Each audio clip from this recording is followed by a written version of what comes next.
Girl, why don't you go stand by the service entrance? It'll keep the champagne tower backdrop looking clean. Madison's words hit me like a slap as she physically stepped between me and table one, my seat, the one reserved for the sister of the groom. A stranger was already sitting there, laughing with the bridesmaids, sipping from crystal flutes I'd paid for. I looked down at the gift table, at the oversized novelty check made out for $100,000, down payment for their River Oaks dream house. My money, my sacrifice, my final mistake. I calmly walked over, picked up that check, and said loud enough for the front tables to hear, "Don't worry, Madison. I'll stay out of your perfect picture permanently." 3 days into their Bora Bora honeymoon, I clicked one button on my laptop. 90 missed calls. Later, they realized they'd made a fatal mistake. This is my truth. My name is Zaria Brooks, and at 32, I'm what Houston's elite call the problem solver. When Texans stars get caught in scandals. When oil executives need bad press to vanish. When megachurch pastors have situations that require discretion, they call me. I've built an empire fixing the unfixable, cleaning up messes that would destroy careers overnight. But there's one problem I could never fix: my own damn family. I was standing in the grand ballroom of the Four Seasons Houston, wearing a custom emerald silk gown by a local black designer for $200. Paid with my own black Amex. Actually, I'd paid for damn near everything in this room. The cascading white orchids framing the sweetheart table, $18,000. The 12-piece orchestra playing jazz standards, $12,000. The custom LED dance floor that spelled out Deandra and Madison in cursive, $15,000. Every single charge went on my platinum card because my brother Deandra and his fiancée Madison wanted a fairy tale Texas wedding on a Dollar General budget. Before I continue, let me know in the comments where you're watching from. Hit that like button and subscribe if you've ever been the one paying all the bills but getting zero respect. Real recognize real. I checked my reflection one last time in the floor-to-ceiling windows overlooking downtown Houston's skyline. My deep brown skin glowed against the jewel-toned dress. My locks were styled in an elegant updo with gold accessories. I looked like money, old money,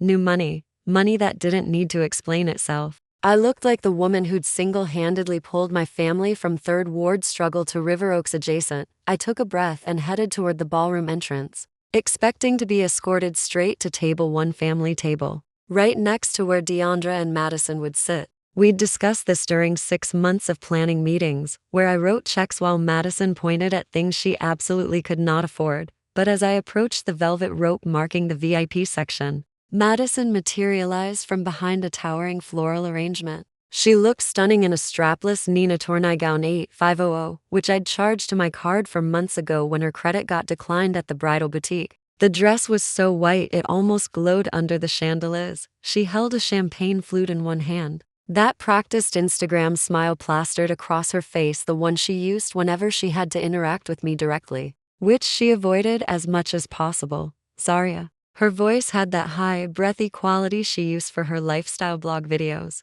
Oh, my God, that dress is so bold. Green is very striking on you. Thanks, Madison. I kept my tone professional, the same voice I used negotiating 6-figure settlements. I'm just heading to my seat. Want to make sure Mama's comfortable before the ceremony starts. Madison shifted her weight, effectively blocking the entrance to the VIP section. She took a slow sip of champagne Veuve Clicquot, $300 per bottle. My tab and her blue eyes traveled from my heels to my face. So, there's been a teeny tiny change with the seating chart, she said, tilting her head like she was explaining something to a child. You're not at table 1 anymore. I frowned. What do you mean? Table 1 is immediate family, parents and siblings. I'm Deandre's only sister. I know, babe. She reached out to touch my arm, but I stepped back. It's just that we're going for a very specific vibe for the reception photos. The whole aesthetic is cream, champagne, soft pastels, very ethereal, very dreamy.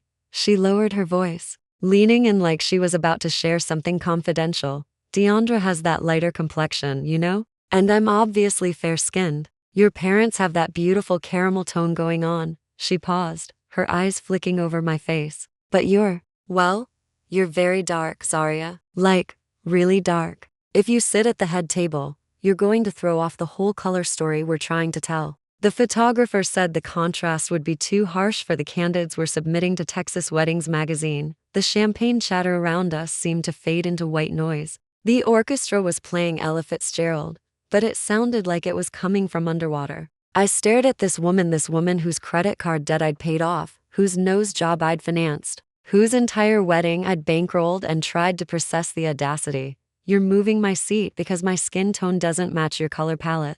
Don't make this a race thing, Zaria. Madison sighed, rolling her eyes, like I was being difficult. It's literally just aesthetics. We want cohesive photos. Besides, table 22 is super nice. It's right over there. She pointed with one French manicured finger toward the back corner of the ballroom. The area was dimly lit, shadowed by decorative columns and positioned directly next to the swinging double doors where catering staff were already rushing in and out with trays. I could see servers staging their carts there, steam rising from covered dishes. It was the overflow section, the table where you stuck distant cousins and work colleagues you felt obligated to invite but didn't actually want to see. You want me to sit by the kitchen? My voice came out flat, emotionless. It's strategic. Madison chirped. You'll be out of the main sightlines, so the photographer won't have to constantly work around you. It'll keep the family portraits clean and bright. Plus, you're paying for the catering, right? You can make sure everything's running smoothly. Keep an eye on things. You're good at that, managing stuff behind the scenes. I stood there, frozen. I'd spent $475,000 on this family over the past decade. I'd paid off Mama's gambling debts when loan sharks came calling. I'd covered DeAndre's legal fees when he got that DUI 3 years back, 60,000 to keep his real estate license from being revoked. I'd paid for this entire wedding because DeAndre said it was the only way to keep Madison happy, and now I was being told to sit by the kitchen doors like hired help because my blackness was inconvenient to their Instagram aesthetic. I waited for someone to laugh, to tell me it was a prank. I waited for DeAndre to appear and say his fiancé was joking. But instead, Mama Loretta emerged from behind Madison, adjusting her gold sequin dress that was entirely too young for 60. Mama, I said, my voice cracking slightly despite my best efforts. Did you hear what she just said? She wants me in the back of the room because I'm too dark for the photos. Mama Loretta didn't look at me. She was looking at Madison with that adoring smile she usually reserved for DeAndre, my brother. Her golden child, her favorite from the day he was born, with that good light skin. Now, Zaria, don't start no drama. She waved her hand dismissively, her acrylic nails catching the light. Madison has a vision for her special day. You know how important these photos are. Her family's real particular about presentation. We need to make the right impression. The right impression? I repeated slowly. I'm your daughter. I'm the reason we're standing in the Four Seasons instead of somebody's backyard with a DJ playing from a laptop, and we appreciate that, baby. Mama's tone suggested she appreciated nothing. But you gotta admit, you can be a bit overpowering. You're always so intense. DeAndre just shines naturally, you know? He's got that look like a movie star. You're more of a behind-the-scenes type anyway. Just go sit at 22, eat your food. You can leave early if you want. Nobody gonna miss you. Nobody gonna miss you. The words landed like a physical blow. I looked past them toward table 1 and saw my name card was gone. In my seat sat Brittany, Madison's maid of honor, blonde and pale, fitting perfectly into their cream-colored fantasy. They hadn't just moved me. They'd replaced me. They'd given my place in the family to a stranger because she matched the aesthetic better than I did. I looked at my mother, the woman who taught me to be proud of my melanin while spending her whole life worshiping lightness. She'd married a light-skinned man, hoping for light babies. She got DeAndre perfection in her eyes. Then she got me, a disappointment the moment I came out, dark like her mother's side of the family. I looked at Madison, who was watching me with barely concealed smugness, waiting for me to explode. She wanted the angry black woman reaction so she could play victim, so she could tell DeAndre his sister was jealous and unstable. A strange calm settled over me like snow falling on a battlefield. I realized in that crystalline moment that I didn't have a family. I had dependents. I had leeches disguised as relatives. I had employees who were terrible at their jobs. And today was termination day. Okay, I said, my voice smooth as cognac. I understand completely. You want the photos to be perfect. Exactly. Madison clapped her hands, delighted by my submission. I knew you'd get it eventually. Just head on over to 22. The salad course is coming out soon, I said. But first, I need to handle something at the gift table. I turned on my heel, my custom Christian Louboutins clicking against the marble floor, and began what felt like the longest walk of my life. My destination wasn't that shadowed corner by the service doors where they tried to banish me. My destination was the center of the ballroom, where the gift table stood like an altar to greed.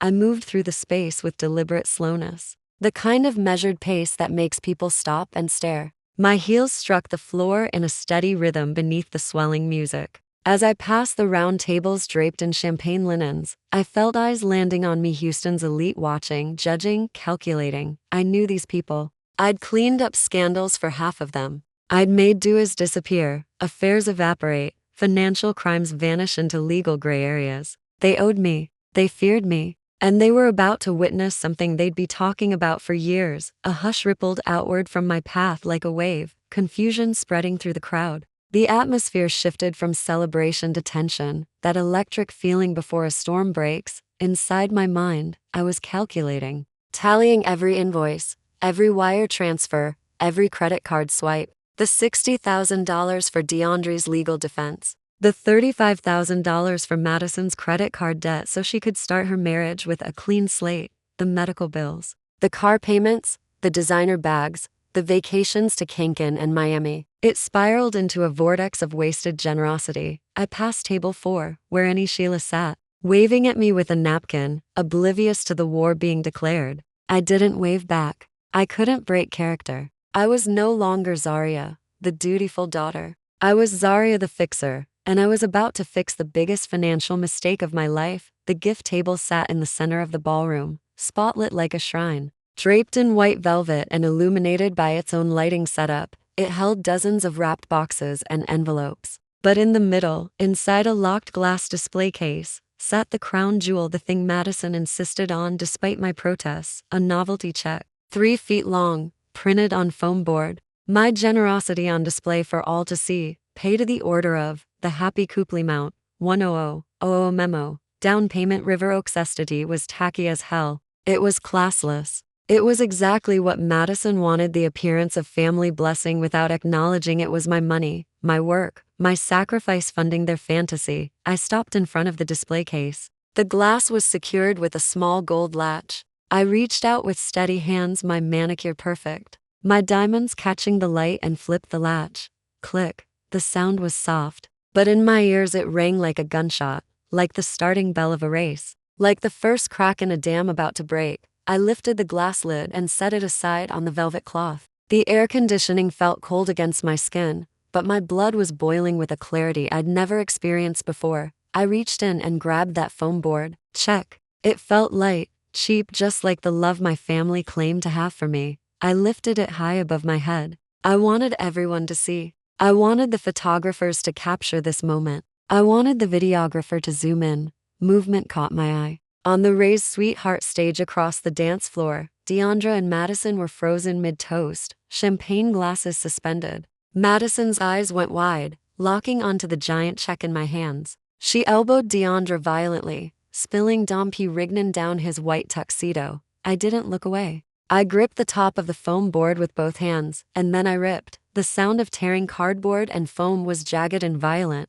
slicing through the polite murmurs of Houston high society. I tore it right down the middle, dissecting my own signature. Then I stacked the halves and ripped again. And again. I shredded their status symbol until it was nothing but confetti at my feet. The ballroom went silent. The orchestra trailed off uncertainly. The only sound was foam pieces fluttering to the marble floor like snow. But I wasn't finished. The prop was just theater. I needed the reality. Next to the display sat a heavy cream envelope sealed with red wax, bearing my personal seal. Inside was the actual cashier's check, liquid funds, the key to their River Oaks mansion. I picked up the envelope. I ran my thumb over the wax seal, feeling its weight. This represented a decade of 70-hour work weeks. This represented holidays spent at the office while my family partied. This represented every sacrifice I'd made building my firm from nothing. I opened my clutch, a vintage Chanel piece, small and structured. I slid the envelope inside.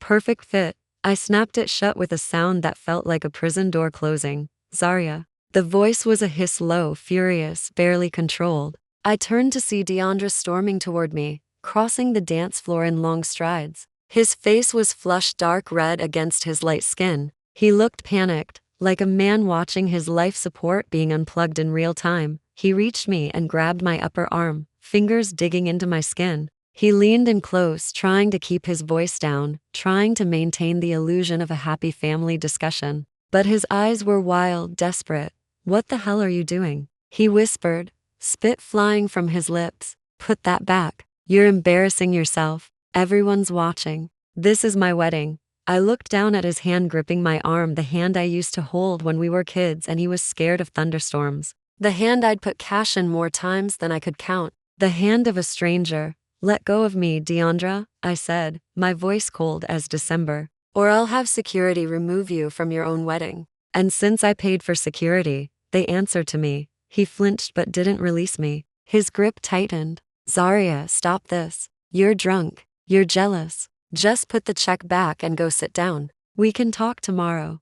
"There is no tomorrow," I said. "There's only right now." Madison told me to stand by the kitchen door. She said I'm too dark for her photos. She said I ruined the aesthetic. Deandra blinked. He glanced over his shoulder at his new wife, who was watching with pure terror on her face. He looked back at me. He didn't deny it. He didn't defend me. He just looked annoyed. "She's stressed, Z. She's a bride. You know how she gets." "She didn't mean it like that. You're overreacting. Just give me the envelope. We need that money. The closing's on Tuesday." The closing on Tuesday. That's all he cared about. Not my dignity. Not the racism from the woman he just married. Just the money. Just the house. Just keeping Madison happy. I laughed, a dry, bitter sound. "You're right, Deandra. I am overreacting. I should respect the aesthetic." I yanked my arm free with force that made him stumble backward. I smoothed my dress, brushing off the contamination of his touch. I stepped closer until I could see sweat beading on his forehead.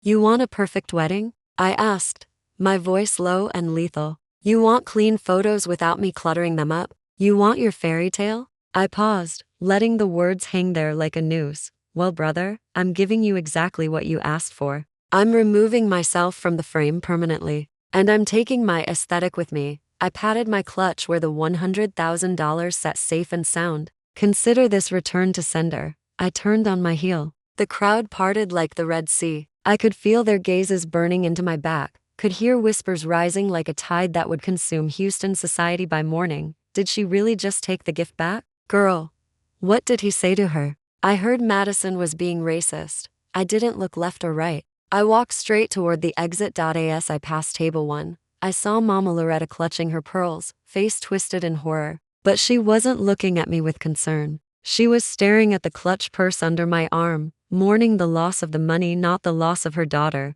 "Zaria, wait," she called out, her voice cracking. "You can't do this to us. Think about your brother." I didn't stop. I pushed through the heavy ballroom doors into the cool lobby. The silence was jarring after the intensity of that room. I kept walking, faster now, my heart hammering against my ribs. Adrenaline flooded my system, making my fingertips tingle. I'd done it. I'd actually walked away. The valet attendant, a young brother named Chris who always remembered my name, saw my face and sprinted for the key box without a word. He knew better than to make small talk when I looked like this. He pulled my black Porsche Panamera to the curb, engine purring with controlled power. I tipped him $100 because I could, because I was rich, because that money was mine, and I could spend it on anyone except the people inside that hotel. As I slid into the driver's seat, I took one last look at the Four Seasons entrance. I expected Deandra to come running out, to chase me, to beg me to come back and fix everything like I always did.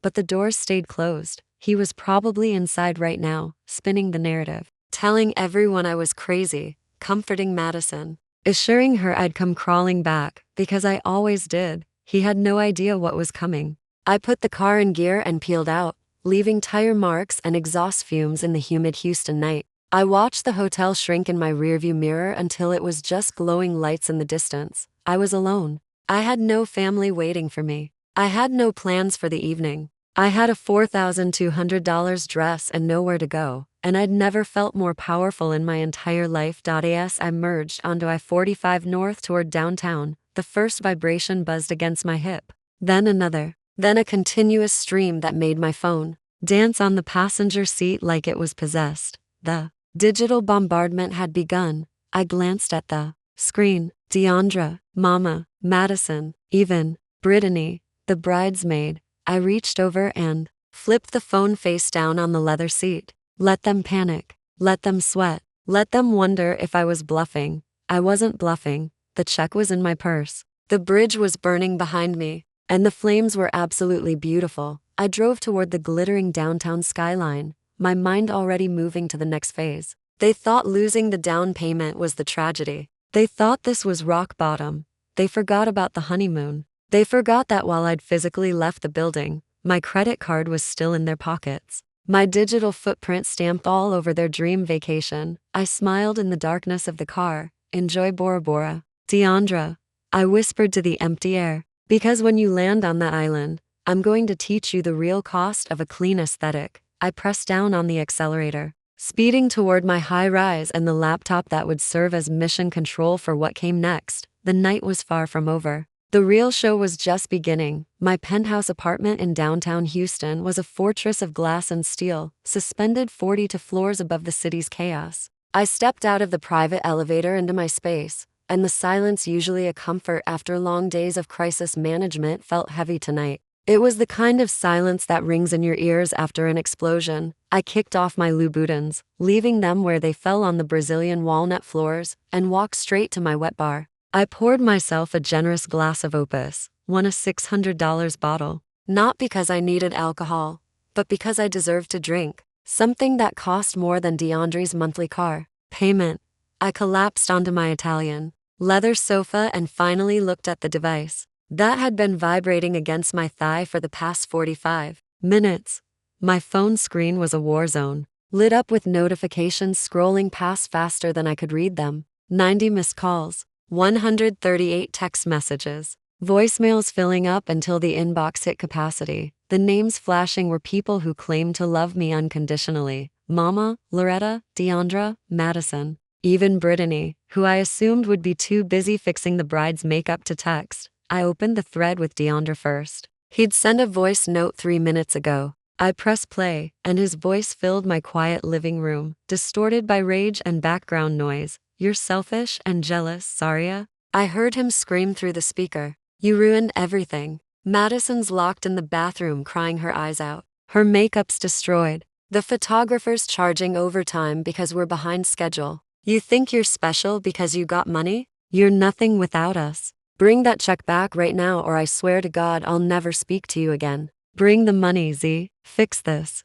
The message ended with a click. I didn't feel fear. I didn't feel guilt. I felt cold, hard disgust tightening in my chest. Fix this. That was always the command. Fix this, Zaria. Fix the mess we made. Fix the reality. We broke. Then shut up and be grateful we tolerate you. I opened Mama Loretta's messages. They were a stream of consciousness written in all caps. You are a disgrace to this family, raised you better than the show dare. You embarrass your brother in front of white folks. You think you better than us because you dark and we light. But you just bitter if you don't transfer that money by midnight. Don't bother coming to Sunday dinner ever again. You dead to me dead? To her. The irony was suffocating. I was dead to her unless her mortgage was due. Dead to her unless she needed a new outfit for church. Dead to her unless the electric company was threatening to cut the lights. I took a long sip of wine, letting the rich liquid coat my throat. I stared at the city lights twinkling below. They looked like diamonds scattered on black velvet. Beautiful, cold, distant.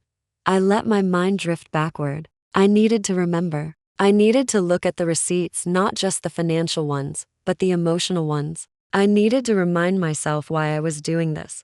This wasn't just about tonight. This wasn't just about being told to sit by the kitchen door. That was the match. The fuel had been piling up for a decade. I closed my eyes and I was back in the parking lot of Lauberge Casino in Lake Charles, Louisiana. 5 years ago. 3 in the morning. Rain pouring down so hard I could barely see. I was 27 years old, and I'd just landed my first major client, a starting linebacker for the Texans. I should have been celebrating. Instead, I was standing in that rain, handing a duffel bag filled with $25,000 in cash to a man with teardrop tattoos and a gun tucked into his waistband. Mama Loretta sat in my car sobbing, mascara running down her face in black rivers. She'd gambled away her pension check. Then she'd gambled away the loan she took against her house. Then she'd borrowed money from people who didn't send late notices, they sent broken bones and worse. She called me screaming, saying they were gonna hurt her. Said they knew where she lived. Said they'd already slashed her tires as a warning.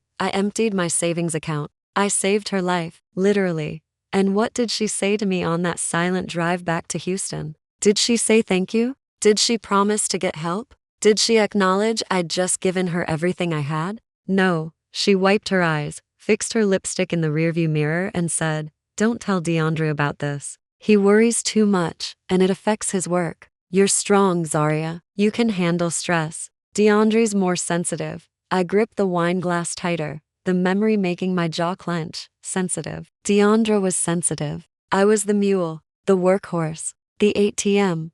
The memory shifted. I was sitting in a fluorescent-lit holding area at Harris County Jail. 3 years ago, 2 in the morning, DeAndre was on the other side of the plexiglass wearing an orange jumpsuit, looking small and pathetic. He'd been arrested for DUI after crashing his leased BMW into a parked police cruiser. He blew twice the legal limit. It was his second offense. He was just starting his career in luxury real estate. A felony conviction would strip him of his license, would end his golden boy dreams before they began. He looked at me through that scratched plexiglass and cried like a child, "Zaria, please. You know people. You fix things. If I lose my license, I lose everything. Madison, leave me. Mama'll have a heart attack. You gotta help me." So I helped. I hired the most expensive criminal defense attorney in Houston, a man who charged $700 an hour just to answer his phone. I paid $60,000 in legal fees. I pulled strings with the DA's office, calling in favors I'd been saving from my own career emergencies. We got the charges reduced to reckless driving. No jail time, no record. He kept his license. He kept his job. And how did he repay me? A week later at Sunday dinner, he bragged to the whole family about how he talked his way out of it. He told them he'd impressed the judge with his sincerity. He never mentioned my name, never mentioned the check I wrote. When I brought it up privately later, he laughed and said, "That's what big sisters are for, right? You got plenty of money, Z. It's basically a tax write-off for you. A tax write-off." That's what my sacrifice was. A line item. Then there was Madison, the woman who thought my skin was a blemish on her perfect day. I remembered sitting in the waiting room of a plastic surgery clinic in River Oaks last year. Madison wanted a mommy makeover before the wedding, even though she wasn't a mother. She wanted liposuction, breast implants, a nose that looked like her favorite Instagram filter. She couldn't afford it. DeAndre couldn't afford it. But she cried to him, saying she felt ugly. Said she couldn't walk down the aisle unless she was perfect. And DeAndre came to me with that puppy dog expression. "She's depressed, Z. She's got body image issues. If you help us with this, I swear it's the last time. It's for her mental health." I paid the $35,000 bill. I paid for the surgery that sculpted the body she was currently flaunting in that $8,500 wedding dress. I paid for the face that was sneering at me in the wedding photos, probably flooding Instagram right now. I'd bought her confidence. I'd bought her beauty. And she used it to look down on me.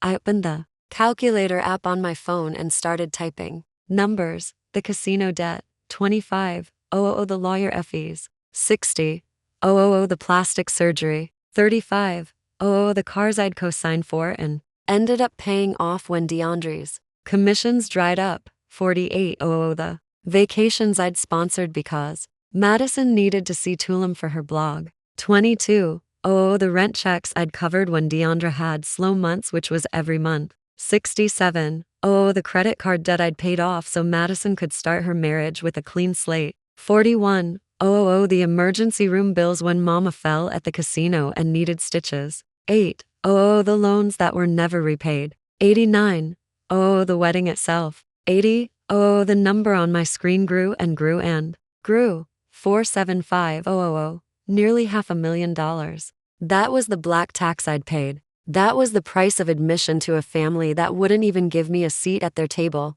I stared at that number until it blurred. I could have bought a second property, could have invested in a startup, could have traveled the world first class. Instead, I'd invested in a black hole. And they still wanted more. They wanted the house, money, They felt entitled to it. They truly believed my purpose on this earth was to fund their lifestyle while staying quiet and grateful for the privilege of being used. I set the phone down on the marble coffee table. The vibrating had paused for a moment, the storm reloading. I stood and walked to my home office, a glass-walled room floating above the city. My sanctuary, my command center. I sat at my desk and opened my laptop. The screen glowed blue in the dim light, illuminating my face like a villain in a movie. Good. Maybe I was the villain. Maybe I'd been cast in that role the moment I was born. Darker than they wanted me to be. I logged into my American Express account. I'd given Deandra a supplementary platinum card 2 years ago. It was supposed to be for emergencies only: a flat tire, a medical situation, a last-minute flight home. Of course, he'd abused it. Dinners at Pappas Bros, steakhouse, clothes from Neiman Marcus, bottle service at clubs in Midtown. I always paid the bill. Always told myself it was fine because I could afford it and he was my brother. But tonight was different. Tonight the rules had changed. Tonight, I'd seen them for what they really were. I navigated to the recent transactions tab, expecting to see charges from the wedding, maybe some last-minute vendor payments they'd panicked about. What I saw made my breath catch. There at the top of the list. Stamped just 30 minutes ago, Air Tahiti knew a 2 first-class tickets Houston to Los Angeles. Los Angeles to Poppy 18. For I stared at the screen, blinking. They were at the wedding reception. They were currently blowing up my phone with threats and guilt trips. They were in crisis mode because they'd lost the down payment for their house, and yet, they'd stepped away from the drama just long enough to book their honeymoon flights. On my card, after everything that happened tonight, after I took back the check, after I walked out, after they insulted me to my face, they still felt entitled to use my credit card to fly halfway around the world in luxury. They thought I wouldn't notice. Or worse, they thought I'd notice and do nothing. They thought I was so beaten down, so desperate for their love, that I'd let them spit in my face and then pay for their plane tickets to paradise. The audacity was breathtaking, almost impressive in its absolute shamelessness. I looked at the timestamp. They must have booked it on their phones in the bathroom or huddled in some corner while guests ate cake. They were securing their escape. They knew the house deal was dead, so they decided to blow my budget on the trip instead. They were doubling down, betting on my weakness. I leaned back in my ergonomic chair and steepled my fingers. A slow, cold smile spread across my face. They wanted to go to Bora Bora. They wanted the overwater bungalow. They wanted white sand beaches and turquoise water and Instagram content that screamed, "We made it." Okay, I'd let them go. I hovered my mouse over the report card lost or stolen button. It would be so easy to click it right now. To strand them at the airport tomorrow morning. To embarrass them at check-in. But that was amateur. That was emotional. That was what they'd expect from crazy, jealous Zaria. A fixer doesn't just stop problems. A fixer lets problems escalate until they're catastrophic, then controls the explosion. If I stopped them now, they'd just be in Houston angry and loud. They'd come to my building. They'd harass me. They'd play victim. But if I let them get on that plane, if I let them fly 8,000 miles to a tiny island in the middle of the Pacific Ocean where they knew no one, where everything cost a fortune, where they were completely dependent on that piece of plastic in Deandre's wallet, then I'd have them. I moved my hand away from the mouse. I closed the browser tab. "Go ahead, Deandra," I whispered to the empty office. "Take your wife. Take your first-class seat. Drink the champagne. Stretch out your legs. Sleep in that lie-flat bed." I picked up my wine glass. "Enjoy the flight. Because it's the last comfortable moment you're gonna have for a very long time." I shut the laptop with a soft snap. The digital storm was brewing, but I was the weatherman, and I'd just forecast a hurricane. I walked back to the floor-to-ceiling windows. The city below was asleep, unaware of the drama unfolding in the clouds above. Tomorrow my brother and his wife would be in the air, thinking they'd gotten away with it, thinking the Bank of Zaria was still open for business. They didn't know the bank had been foreclosed. The vault was locked, and they were about to land in a prison of their own making. I spent the next 24 hours in deliberate preparation. I went to my pilot's class. I answered emails from actual paying clients, a Texans player caught in a paternity scandal, an oil executive whose DUI needed to disappear quietly. I slept for 9 hours straight, something I hadn't done in months. When I woke up Sunday afternoon, I reached for my phone. Time to check in on the happy couple. I opened Instagram. I didn't follow Madison anymore. I'd unfollowed her months ago to preserve my sanity, but her profile was public. She wanted the world to see her life. So I looked. Her story circle was glowing red with fresh content. I tapped it. The first slide was a boomerang video of 2 champagne glasses clinking in a first-class cabin. The caption read, "Finally time to relax after a stressful weekend. Hubby treating me like the queen I am. First-class vibes. Only laughed out loud in my empty bedroom. Hubby was treating her with my money." The next slide was a selfie of Madison wearing a white silk sleep mask pushed up on her forehead. Her skin looked flawless thanks to the surgery I funded. The caption was a paragraph of text overlay against the airplane window. "So glad to be leaving the negativity behind. Some people are just so miserable they can't stand to see others shining. They try to ruin your joy because they hate their own lives. But we're protecting our peace. We're clearing out the toxic energy to embrace the luxury we deserve. God brings you to high places to separate you from low people." I stared at those words. Low people, that was me. The woman who paid for her face. The woman who paid for the seat she was sitting in. The woman who just saved them from homelessness by not canceling the card immediately. She was calling me low while flying on my dime. The entitlement was so pure, it was almost beautiful. This was someone who'd never faced a consequence in her entire life. She truly believed she deserved this. Believed my money was her birthright because she'd married my brother. I swiped to the next slide. It was a video of Deandra sleeping, mouth slightly open, looking peaceful. The caption, "My king's so proud of how he handled the drama yesterday. A real man protects his wife from toxic energy." Toxic energy. That's what they called my boundary. That's what they called me. Taking back my own money after being humiliated. I took screenshots of everything. Every caption. Every timestamp. Every smug smile. I saved them to a folder labeled receipts. They were digging their own graves with every post. And I was just collecting the dirt.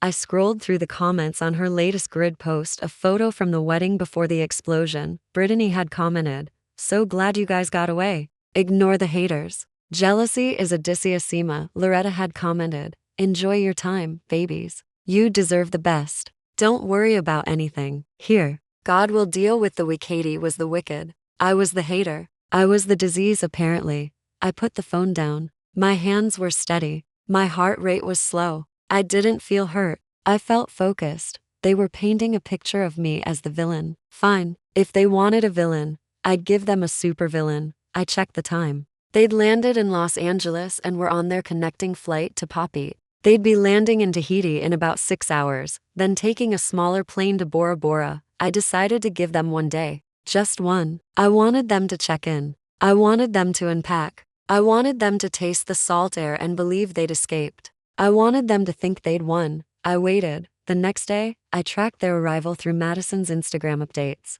They'd made it to the resort, one of those ultra-luxury private island properties where over-water bungalows sit on stilts above crystal-clear lagoons. Madison posted a room tour, her voice squealing with excitement.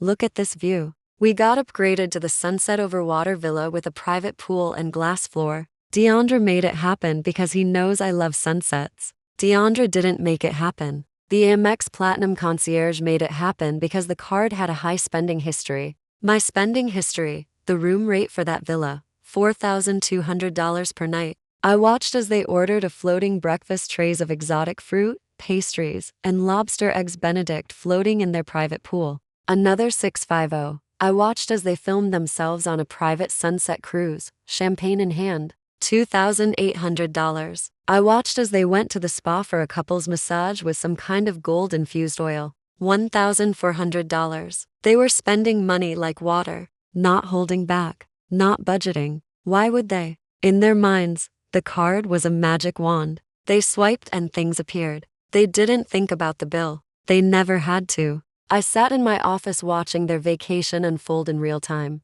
It looked amazing. It looked like paradise. It looked expensive. I calculated the running total in my head. The flights, $18,400. The room upgrade, $4,200 per night. The yacht, $2,800. The spa, $1,400. The floating breakfast, $650. Dinners, excursions, cocktails. They'd easily racked up $30,000 in 48 hours. Not a single cent of it was theirs. It was time. They were comfortable now, relaxed. They felt safe. They thought I was back in Houston, stewing in bitterness while they lived their best lives. They were wrong. I opened a new browser tab and logged into the Amex portal again. The pending charges were populating in real time. STT, Regis, Bora Bora, Air Tahiti, Niue, Island Air Transfer.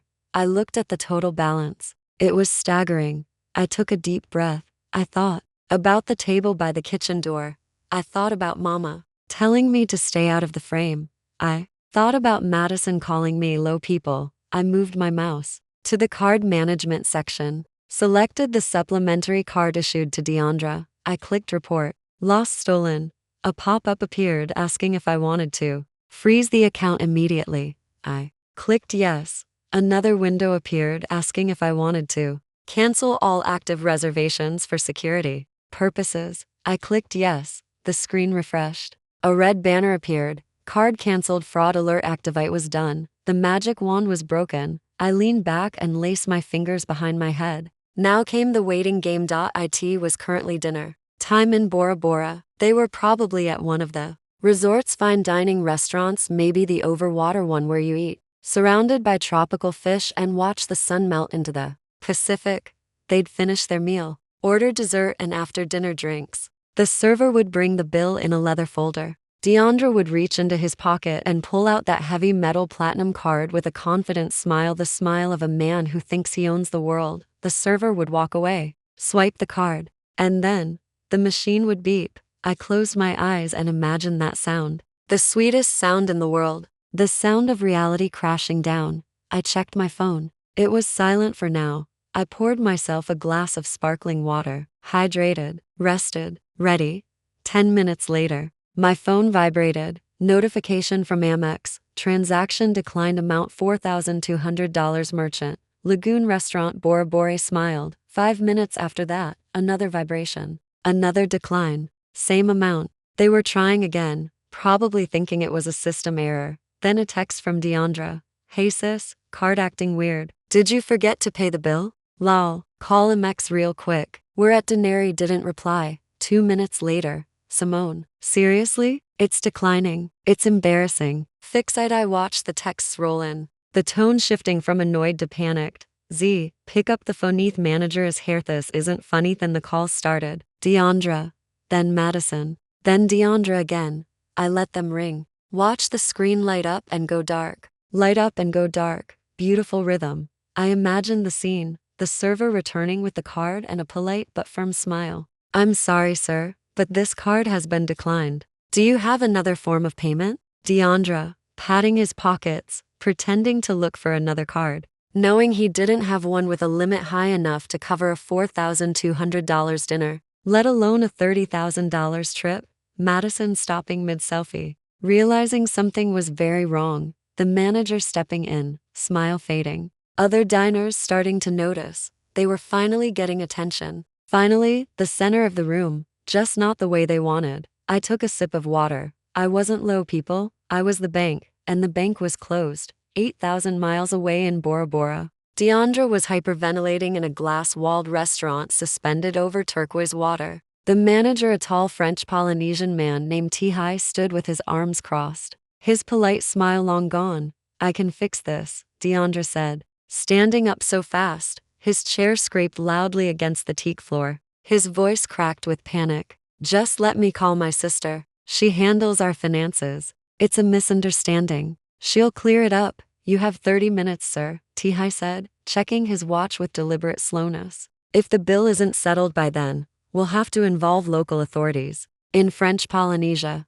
theft of services is a serious criminal offense. We'll also be holding your passports until payment is confirmed. Passports? Madison shrieked, her voice echoing across the restaurant. Other diners turned to stare. You can't take our passports. It's standard procedure, madam, Tihai said, unmoved by her tears. Please make your call. He signaled to 2 security guards who'd quietly appeared at the entrance. They crossed their arms, blocking the exit. Deandra and Madison were trapped in a glass box over the Pacific Ocean with no money, no way out, and a $4,200 bill hanging over their heads. In Houston, my phone began its death rattle. It started as a low hum against the marble surface of my desk, then the screen lit up like a Christmas tree. Deandra flashed in big white letters. I watched it ring. I imagined him standing there in his linen shirt, probably drenched in sweat, now shaking, holding the phone with a desperate grip. I imagined Madison crying in the background, her carefully applied makeup running down her face, ruining the aesthetic she cared so much about. They were panicking, terrified, for the first time in their privileged lives. They were facing a consequence I wasn't going to shield them from. The phone stopped ringing. A voicemail notification popped up, then it started again immediately. This time, Madison. I picked up the phone, looked at her name, remembered her voice telling me to stand by the kitchen door, remembered her laughing as she took my seat. I didn't answer, but I didn't decline either. I just let it ring. I wanted them to have hope. I wanted them to think maybe I was in the shower. Maybe I'd pick up on the next ring and save them like I always did. I wanted them to watch the minutes tick down on that manager's deadline while the phone rang in an empty room. The vibration rattled my desk, the sound of their desperation, the sound of my freedom.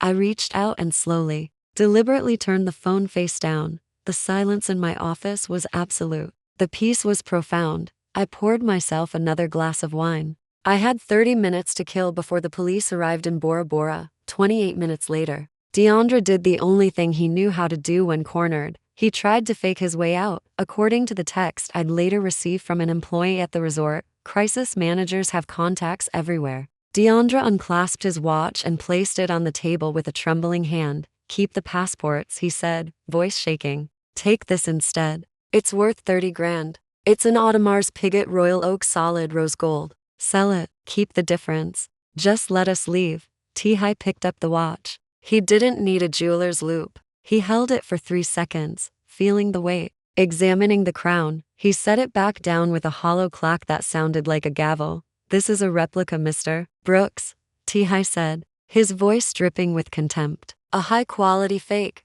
perhaps from Chinatown. It's worth maybe $500. Do not insult me again. You have 2 minutes to produce funds via wire transfer, or I'm making the call." Deandre's face crumbled. The golden child who'd spent years flashing that watch at open houses and family gatherings exposed as a fraud in front of his wife. Madison looked up at him, and for the first time there was no adoration in her eyes, only horror. She'd married a man who wore fake watches and spent his sister's money, with no options left. Deandra made the call he'd been dreading. He pulled out his phone and dialed a number saved under investment partner. It wasn't a partner. It was Tommy Rodriguez, a hard money lender who operated out of a pawn shop in Fifth Ward. A loan shark. I knew about Tommy because I'd cleaned up a mess involving him 2 years ago when he'd threatened a Rockets player over gambling debts.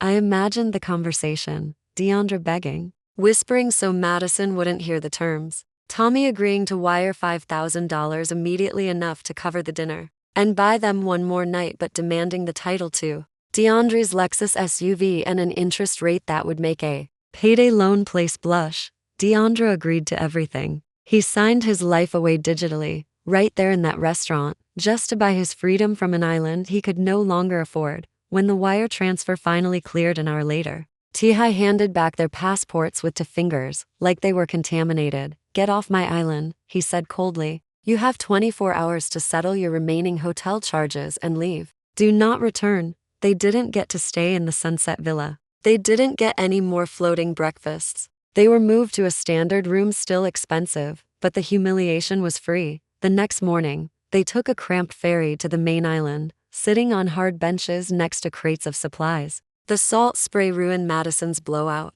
The diesel fumes made Deandra sick. When they arrived at Fa International Airport in Papeete, the real nightmare began. They'd missed their original first-class return flight, the one I'd booked and subsequently canceled. They were stranded with no tickets and very little cash left from Tommy's predatory loan. They went to the air. Tahiti knew a counter. There were no direct flights, no business class seats for days. The only option was a red-eye connection through Lax, then another flight to Houston, both in economy, middle seats. 19 hours total. The tickets cost $3,800. Deandre's card declined. He had to drain his savings account, leaving him with a balance of 43. They bought the tickets. Row 38, middle seats, right next to the lavatories. As they stood in the check-in line, the atmosphere shifted. It started with whispers. A teenager 2 rows back nudged her friend and pointed. Then a woman in business attire looked up from her phone, stared at Madison, then looked back at her screen.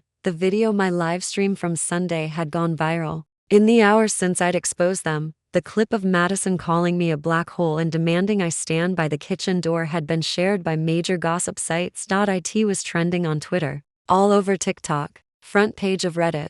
Madison wasn't just a random tourist anymore. She was the kitchen door bride, the face of entitled racism. A group of American tourists recognized them. One woman, a young black sister with box braids, stepped out of line and walked right up to Madison. "Hey," she said loud enough for the entire terminal to hear. "Aren't you the girl who needs a clean aesthetic?" Madison froze. She tried hiding behind her sunglasses, but there was no hiding. "Yeah, that's her," the woman continued, turning to the crowd. "That's the one who took her sister-in-law's money and then tried to hide her in the back because she's too black. How's it feel to be at the back of the line now, Madison? Does this match your color palette?" Phones went up. Cameras flashed. People filmed them like they were zoo animals. Madison started crying, but nobody offered sympathy. Deandra tried to shield her, but a man yelled, "Hey, Deandra, where's the fake Rolex?" The humiliation was total. They'd spent their lives curating images of perfection, wealth, status. Now they were being stripped of it layer by layer, in a humid airport terminal, surrounded by strangers who knew exactly who they were. They had to stand there for 40 minutes while people jeered. They couldn't call security, they were the villains. They couldn't call me, I was the architect. They boarded the plane with their heads down, shielding their faces with carry-ons. They walked past first class, where they'd sat days ago drinking my champagne, past business class, all the way to the back, where the air was stale and seats didn't recline. As they shoved their bags into the overhead bin, Deandra looked at Madison. He was sweating through his shirt, eyes bloodshot, looking like he'd aged 10 years in 3 days. He reached for her hand, seeking comfort, seeking solidarity. Madison pulled away. She looked at him with disgust colder than the AC. "Don't touch me," she hissed. They sat in cramped seats, knees pressed against plastic trays. The plane taxied. There was no escape. They were locked in a metal tube for 19 hours with nothing but failure and each other. The flight was a pressure cooker. At 30,000 feet, somewhere over the Pacific, the silence between them finally shattered. "This is your fault," Madison spat, her voice rising above the engine drone. "You told me she'd always pay. You said she was a pushover. You said, Zaria always fixes it. She's my sister." Deandra shot back, voice cracking. "She was supposed to help.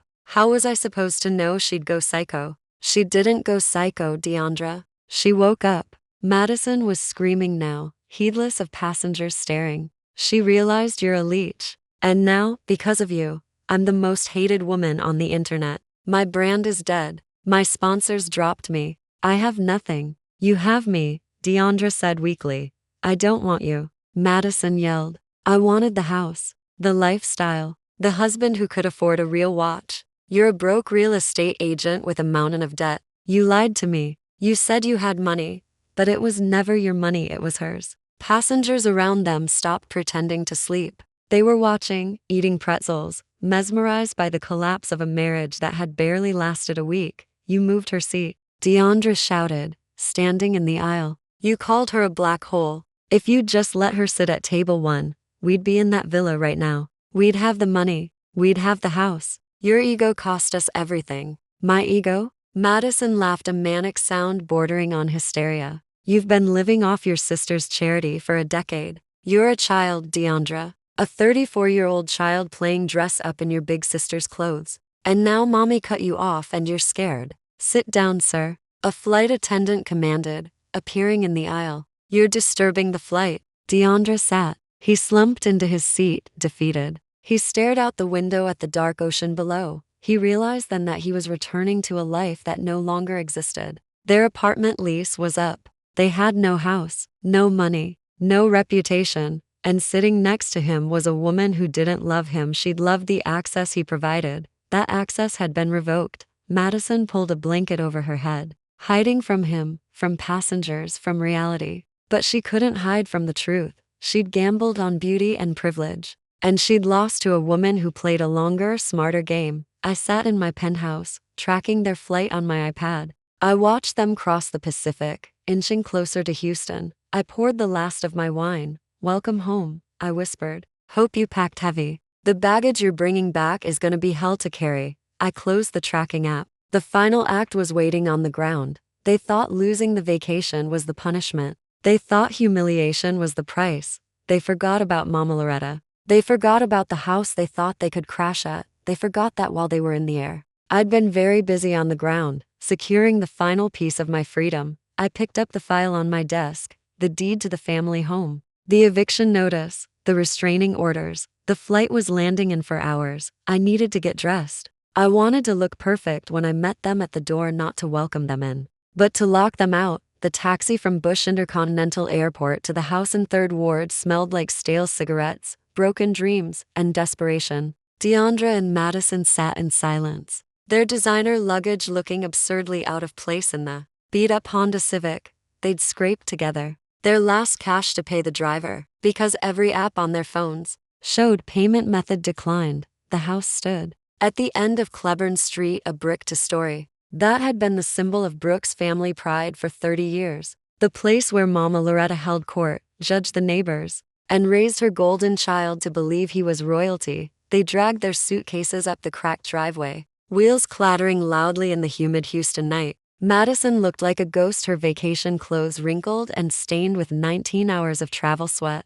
Deandra looked like a man walking to his execution, hoping for a pardon that would never come. They reached the front porch and Deandra pounded on the door. He'd lost his key somewhere between Bora Bora and the customs line in Lax. The door swung open. Mama Loretta stood there in her bathrobe, hair in rollers, without the wig she usually wore for company. She looked older than she had at the wedding, eyes puffy and red-rimmed from crying or screaming or both. When she saw them, relief washed over her face, quickly replaced by frantic energy. Thank Jesus, she said, pulling Deandra inside. You're here. Did you talk to her? Did you get the money back? You have to fix this, baby. She came to my job, had me thrown out by security like some common criminal. She humiliated me in front of everybody. Deandra dropped his bags in the foyer. We don't have the money, Mama. We don't have anything. She canceled the cards. She killed the house deal. We're homeless. Our lease is up tomorrow. We need to stay here until we get back on our feet. Madison pushed past him, heading toward the living room. I need a shower, she announced flatly. I need to sleep for a week. Don't talk to me about money. Don't talk to me about Zaria. Just let me sleep. Mama Loretta stepped in front of her, blocking the hallway. No, she snapped. You can't stay here. There's no room. The guest room is full of boxes. I'm packing? Packing? Deandra asked, confusion clouding his exhausted face. Why you packing, Mama? You going on a trip? Mama Loretta started to cry, a high, thin sound of pure panic. I'm not going on no trip. I'm being evicted. The sheriff came by yesterday afternoon, posted a notice on the door. I tore it down so the neighbors wouldn't see, but he said I gotta leave. Said the owner wants possession of the property.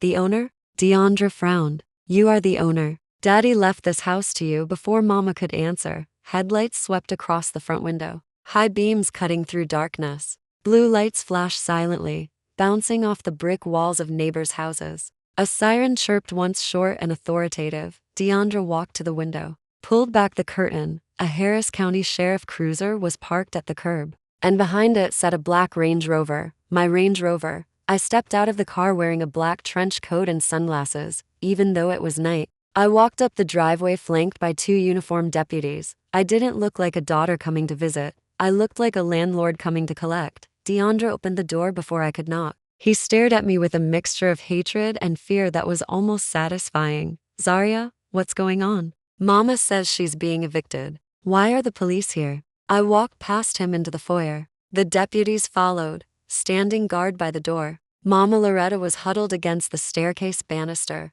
clutching her robe. Madison peered out from the living room, eyes wide with terror. I'm here to oversee the service of process, I said, my voice echoing in the high-ceilinged hall. I wanted to make sure you received the paperwork personally, since Mama seems to have a habit of tearing down legal notices. You can't evict your own mother. Deandra shouted, finding a shred of his old bravado. This is her house. Daddy left it to her. You got no right, I signaled to one of the deputies. He handed me a thick file folder. I opened it and pulled out a yellowed deed dated 7 years ago. Daddy didn't leave this house to her, Deandra, I said, holding the document up so he could read the fine print. Daddy transferred the deed to me 6 months before he died. You know why? Because he found out Mama had taken out a second mortgage to pay off gambling debts in Lake Charles. She was gonna lose the house. Then, she was gonna gamble away our inheritance. Mama Loretta wailed loudly, covering her face. I was gonna win it back. I had a system.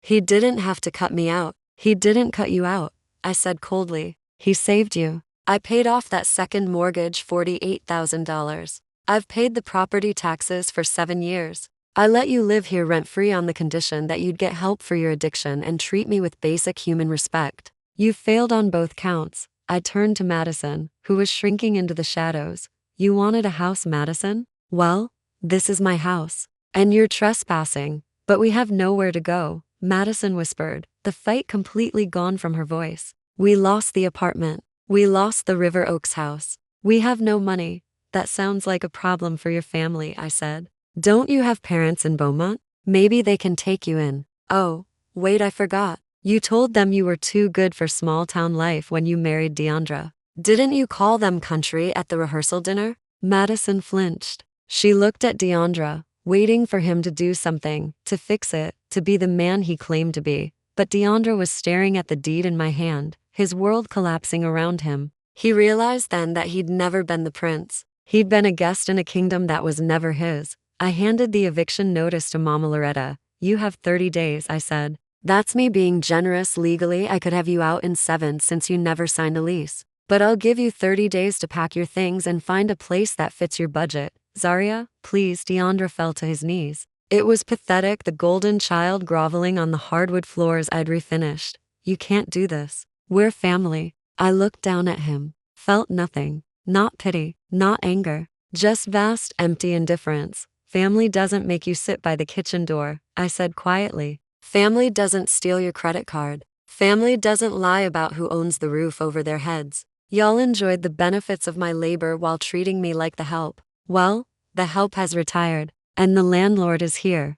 I turned to the deputies. Officers, ensure they understand the terms of the notice. If they damage the property in any way before they leave, arrest them. Yes, ma'am, the deputy said, touching the brim of his hat. I turned and walked out the door. I didn't look back at my mother sobbing on the stairs. Didn't look back at my brother on his knees. I walked to my car, got in, and drove away. The blue lights of the police cruiser reflected in my rearview mirror, illuminating the end of an era. 6 months later, I was sitting at a caf table on the Champs-Élysées in Paris, overlooking the Arc de Triomphe. The autumn air was crisp, smelling of roasted chestnuts and expensive perfume. I took a sip of my café au lait and checked my watch. I had a meeting in 20 minutes with the head of a luxury fashion house who needed a scandal involving their CEO to disappear quietly. It was a €2 million contract, and I was the only person in the world they trusted to handle it. My phone buzzed on the white tablecloth. It wasn't a crisis. It was a notification from my property manager back in Houston. Final walkthrough complete. 3rd Ward property has been vacated. Cleaning crew finished. Tenants left it in poor condition, but structure is sound. We've listed it for sale as requested. Multiple offers already coming in over asking price. I smiled and typed back, sell it.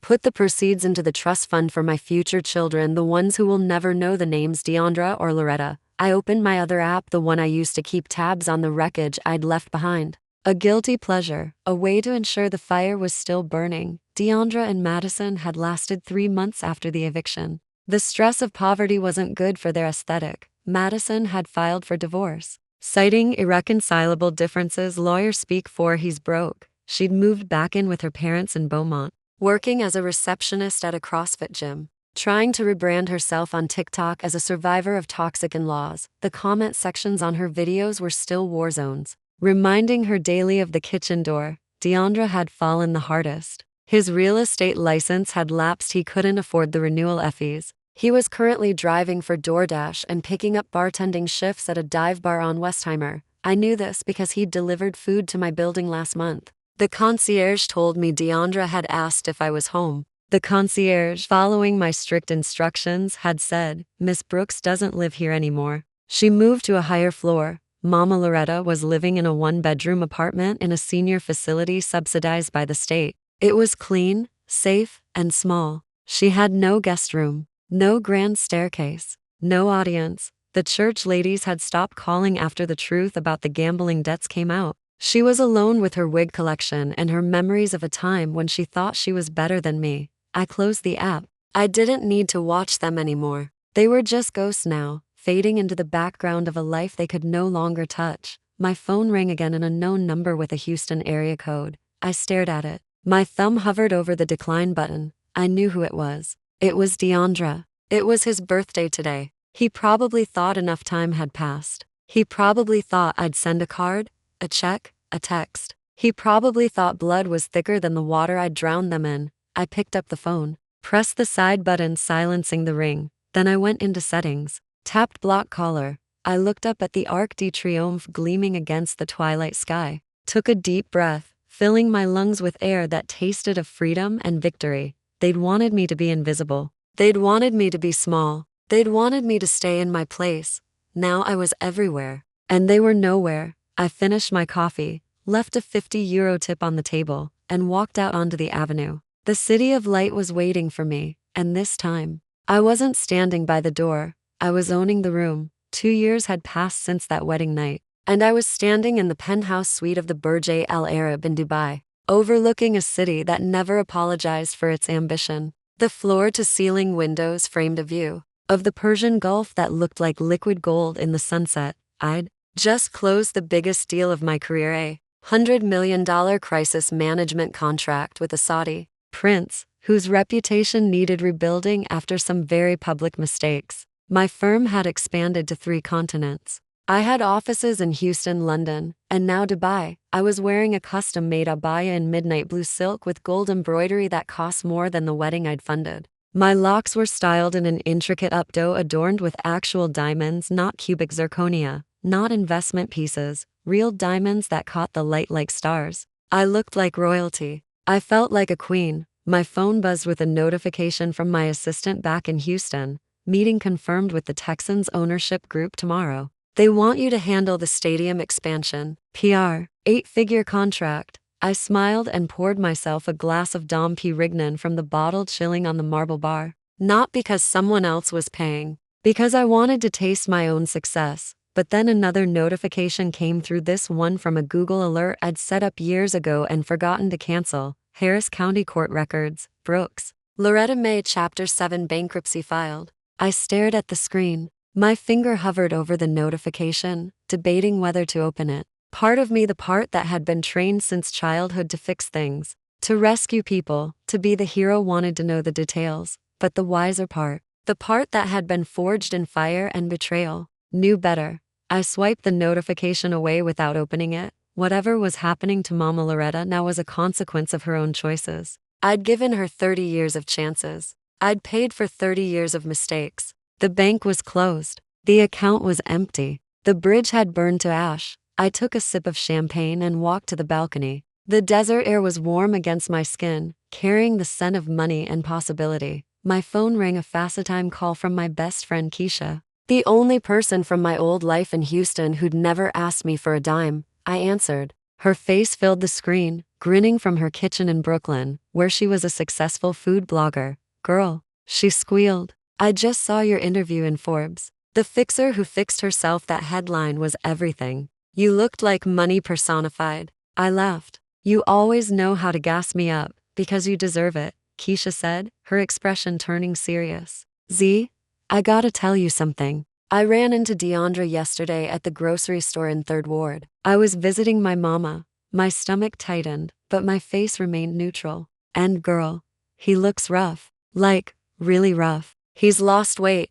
His clothes looked like they came from Goodwill, and he was buying ramen noodles and Vienna sausages. He saw me and tried to walk the other way, but I caught him. What did he say? He asked about you, Keisha said quietly. Asked if you were still in Houston. Asked if you ever talked about him. Asked if there was any way I could get a message to you.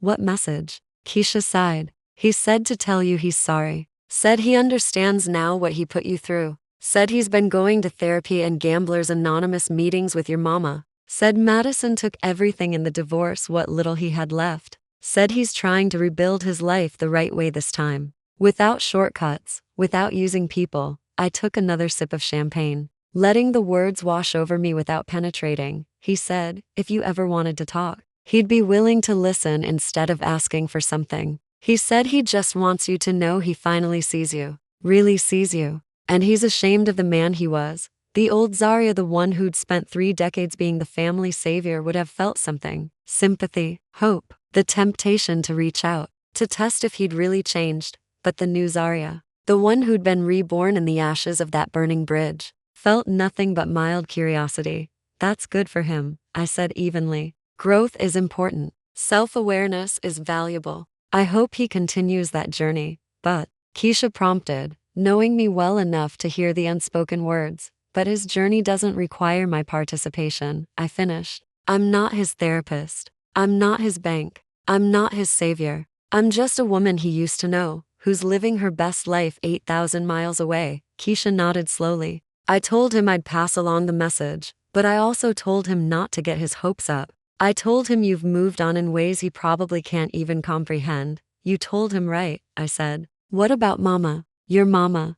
Keisha hesitated. She's in a bad way, Z. The bankruptcy is real. She lost everything. She's living in a women's shelter now, working part-time at a casino. Ironic, I know, in the cage counting other people's money. She looks 20 years older. I felt a small pang in my chest, not guilt, but something like sadness for the woman she could have been if she'd made different choices. Sadness for the mother-daughter relationship we never had because she was too busy worshiping lightness to appreciate the darkness that worked so hard for her love. She asked about me. I said, though I already knew the answer. No, Keisha admitted. She didn't. I brought you up, and she just changed the subject. Started talking about how hard her life is, how unfair everything's been to her. Never once mentioned what she did to you. Never once took accountability. Then she hasn't changed, I said simply. And that's her choice to make. Just like it's my choice not to save her this time. Or ever again.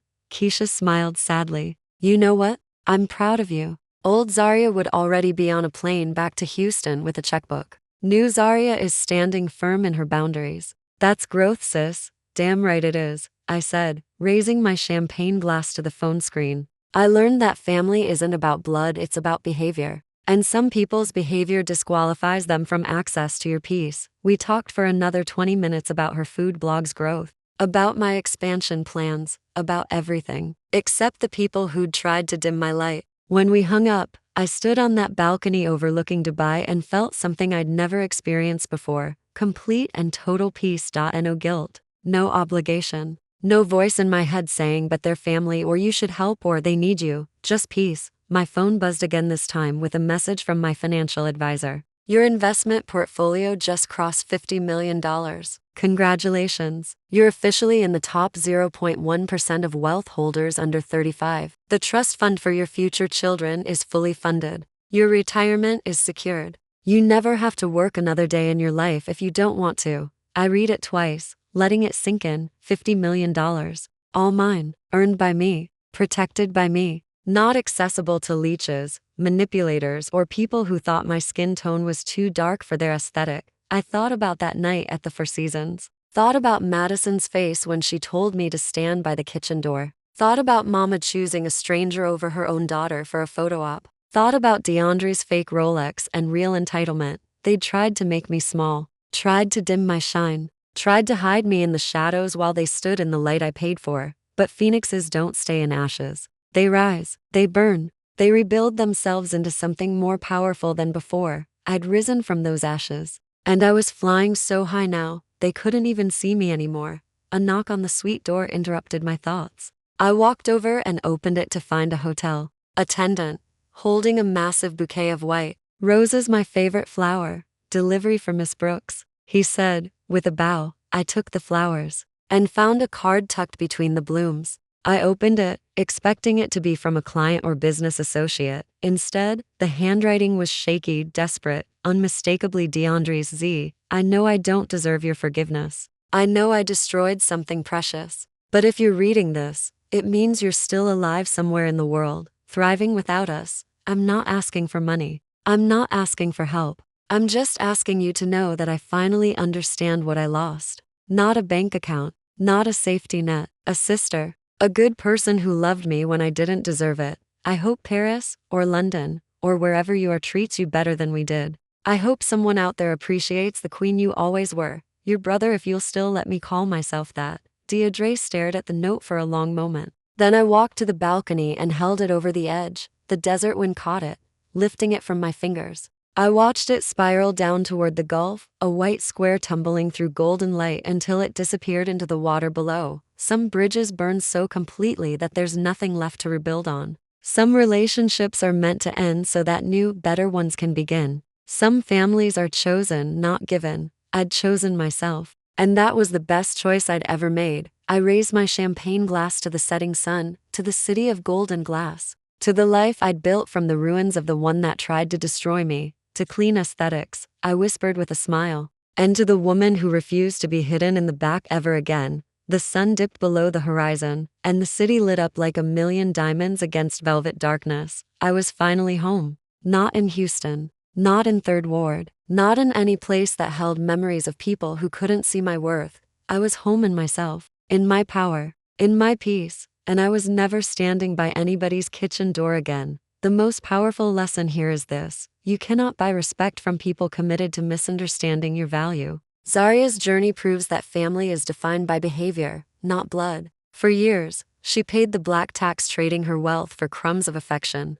only to be erased when she didn't fit their aesthetic. True liberation comes when you stop seeking validation from those who only see you as a resource. Setting boundaries isn't cruelty, it's self-preservation. Sometimes the only way to find your peace is to let the bridge burn and admire the light of your own freedom. If you've ever had to cut off toxic family members to find your own peace, hit that like button and subscribe for more stories where justice is finally served.